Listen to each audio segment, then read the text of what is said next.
नमस्कार सर्वांना, श्री स्वामी समर्थ। आजच्या या व्हिडिओमध्ये आपण पाहणार आहोत स्वामी समर्थांची रोजची पूजा कशी करावी, देवघर कसे ठेवावे आणि पूजा करताना कोणत्या चुका टाळाव्यात, स्वामींना नैवेद्य कधी दाखवावा, स्वामींची आरती कधी करावी, स्वामींची नित्यसेवा कधी करावी आणि कशी करावी। हा व्हिडिओ शेवटपर्यंत नक्की पहा, कारण अनेकांना माहिती नसलेल्या गोष्टी आज आपण या व्हिडिओमधून शिकणार आहोत। तर व्हिडिओ शेवटपर्यंत पहा। स्वामी हे आपले इष्टदैवत आहेत। आपल्या घरातला कर्ता पुरुष म्हणून आपण स्वामींना आपल्या देवघरामध्ये, आपल्या घरामध्ये स्थान दिलेलं आहे। तर आपलं जे देवघर आहे ते नेहमी स्वच्छ व शांत जागी असावं। घराच्या ईशान्य कोपऱ्यामध्ये आपलं देवघर असावं। देवघर जमिनीवर नको, थोडेसे उंच असावे। आपण जेव्हा बसतो तेव्हा आपण ही जमिनीवर आणि स्वामी ही जमिनीवर असं नसता, स्वामींची जागा थोडी उंचावर असली पाहिजे, अशा पद्धतीने देवघर ठेवावं। स्वामी समर्थांची मूर्ती किंवा फोटो हे पूर्व किंवा उत्तर दिशेला तोंड करून ठेवावे। देवघरामध्ये फाटलेले फोटो, तुटलेल्या मूर्ती, भंग झालेल्या मूर्ती अजिबात देवघरामध्ये ठेवू नये। एकापेक्षा जास्त मूर्ती कोणत्याही देवी देवतेच्या घरामध्ये ठेवू नयेत।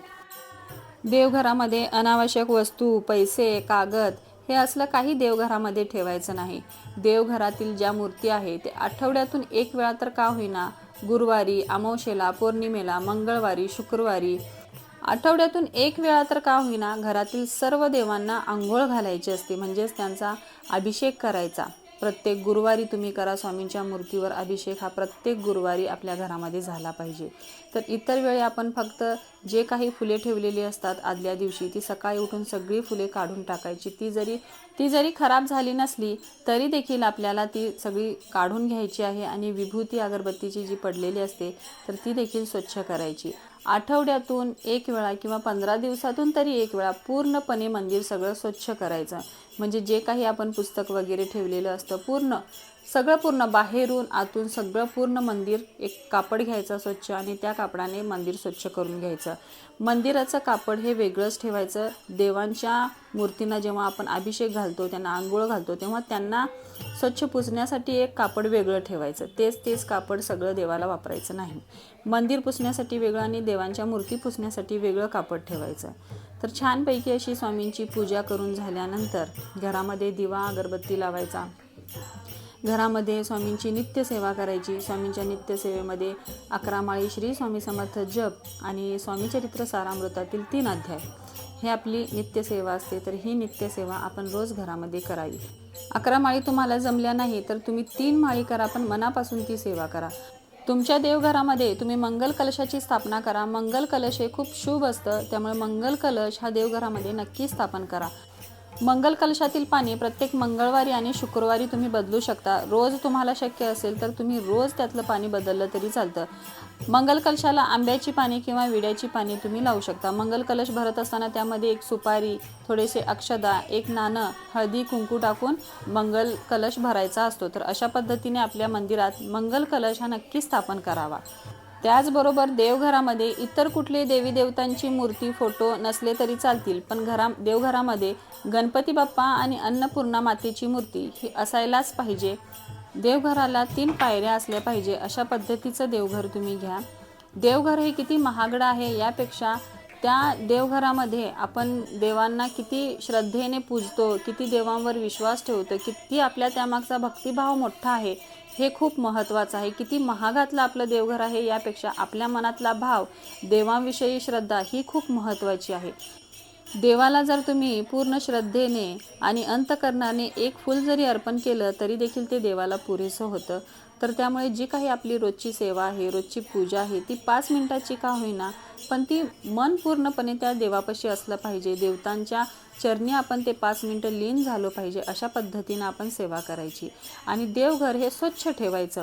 कालची फुले पडलेली आहे, विभूती तशीच पडलेली आहे असं करू नका। आणि प्रत्येक आठवड्याला पूर्ण देवघर तुम्ही स्वच्छ करा। काही पुस्तके वगैरे तुम्ही ठेवलेली असतील, अगरबत्ती ठेवतो आपण, तर ते देखील रोजच्या रोज स्वच्छ झालं पाहिजे। जिथल्या तिथे त्या वस्तू सगळ्या ठेवल्या पाहिजेत। तर देवाची पूजा झाल्यानंतर, अभिषेक वगैरे, देवांना आंघोळ वगैरे झाल्यानंतर, फुले अर्पण करून झाल्यानंतर, पूजा झाल्यानंतर घरामध्ये धूप घाला। धूप घातल्याने घरामध्ये एक वेगळीच एनर्जी येते, एक वेगळ्याच प्रकारची पॉझिटिव्ह ऊर्जा आपल्या घरामध्ये निर्माण होते। धूप घरामध्ये कशा पद्धतीने दाखवावा यावर व्हिडिओ बनवलेला आहे, तर तो व्हिडिओ तुम्ही बघू शकता। तर सकाळची पूजा वगैरे झाल्यानंतर घरामध्ये दोन्ही वेळेला स्वामींना नैवेद्य दाखवा। घरामध्ये काहीही केलेलं असू दे, घरामध्ये फक्त डाळ भात जरी तुम्ही केला, आमटी भात जरी बनवला, तरी देखील तो स्वामींना पुरेसा असतो। मी तेच म्हणते ना की आपल्या मनातला जो भाव आहे तोच स्वामींना हवा असतो। आपण किती चांगलं जेवण बनवलेत, किती पदार्थ बनवलेत, यापेक्षा आपण किती श्रद्धेने ते स्वामींना अर्पण करतोय याला खूप महत्त्व असतं। घरामध्ये काहीही बनवू दे, तुम्ही न काही मनामध्ये संशय आणता ते स्वामींच्या समोर तुम्ही ठेवा आणि स्वामींना प्रार्थना करा की आपल्या घरामध्ये स्वामी हे आज पदार्थ बनले आहेत, तर ते तुम्ही गोड मानून ग्रहण करा। स्वामी जेव्हा अक्कलकोटात होते तेव्हा स्वामीने स्वतः भाकरी, पिठलं आणि मिरची हे स्वतः मागून, एका बाईकडून मागून खाल्लेलं होतं।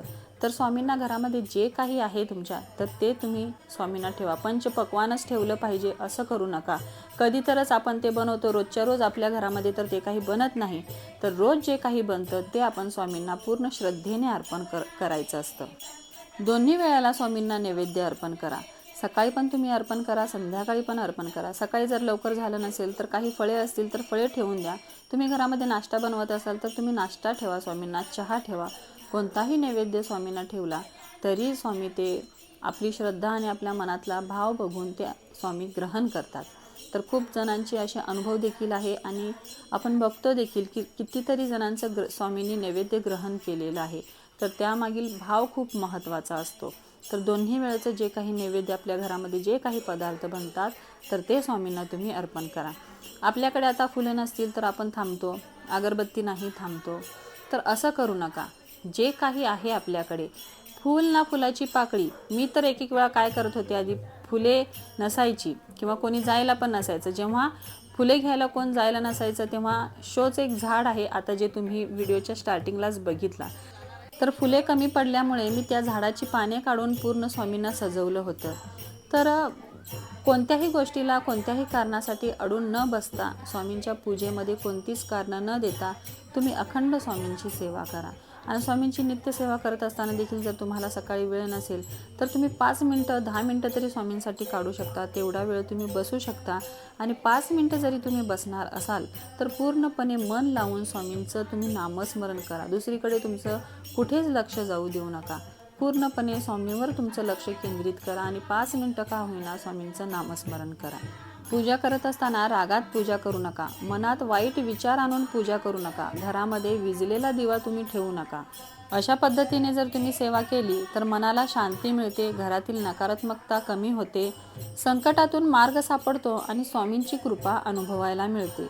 तर आजचा व्हिडिओ इथेच थांबवते। आजची माहिती तुम्हाला कशी वाटली नक्की कमेंट करा। व्हिडिओ आवडला असेल तर व्हिडिओला लाईक करा आणि चॅनलला सबस्क्राईब करा।